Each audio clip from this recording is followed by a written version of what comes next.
At ito na guys, meron ng front rack ang ating $150. So, ganun lang kadali.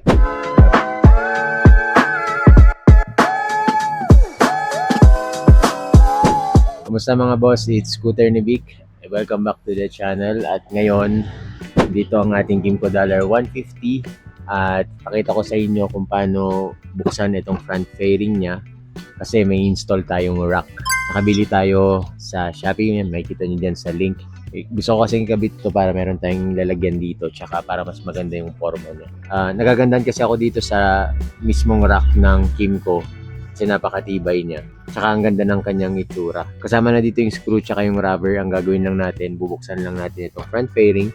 Tapos bubutasan natin itong front cover niya. May guide naman dyan. Tsaka natin to ikakabit. Para buksan yan guys, ang kailangan nyo lang talaga dito ay screwdriver, yung X. Kung meron kayong barena, yun, kakailangan na natin yun para pabutasan yung dito sa cover niya para mailagay natin. So tara, gawin na natin yan.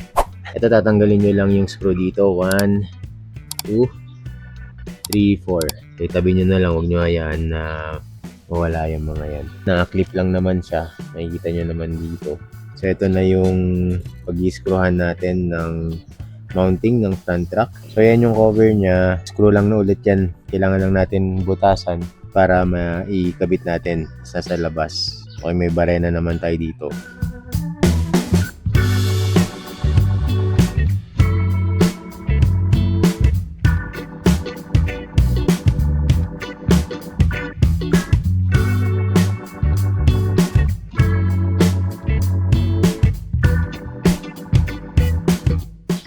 Okay, itong rubber na to dapat nasa gitna. Kaya malaki yung butas niya at saka meron siyang gap dito.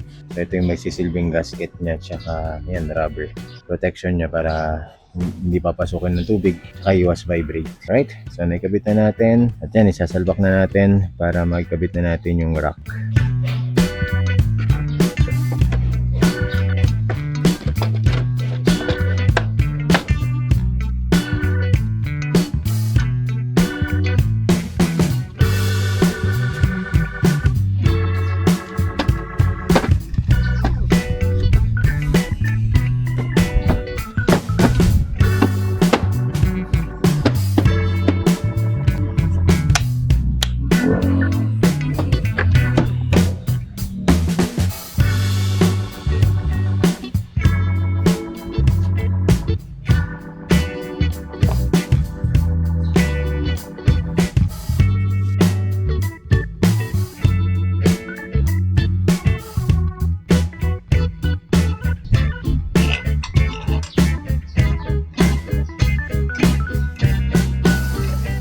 Quick tip lang guys, pag i-screw nyo na siya, huwag nyo higpitan yung isang part. So kailangan triangle, medyo pantay-pantayin nyo para saktong-sakto yung pagkalapat niya, hindi banking. Huwag nyo masyadong hihigpitan agad, huwag nyo ipa-finalize. At pala to, may cover sana ng binigay ang Kimco para hindi nakikita na ganyan, diba?